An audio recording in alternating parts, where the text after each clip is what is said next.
Masa aku kecil, ada 4 je pekerjaan yang aku tahu. Polis, bomber, cikgu dan askar. Dunia kita kecil masa tu. Tak nampak benda lain. Sebab semuanya terbatas.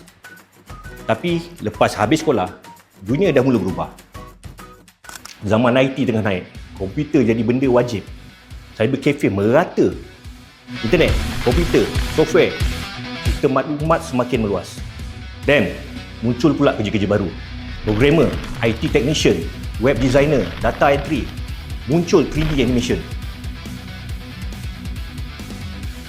Orang dah tak nak tengok teks, tapi nak tengok visual yang lawa, video yang cantik. Friendster, MySpace, semua tu kena tapau dengan Facebook, YouTube dan Instagram. Kerja baru muncul. Content creator, influencer, social media management. Kerja yang dulu langsung orang tak pernah fikir. Guys, sedar tak sedar, kita berada dalam fasa paling gila. Industrial Revolution 4.0.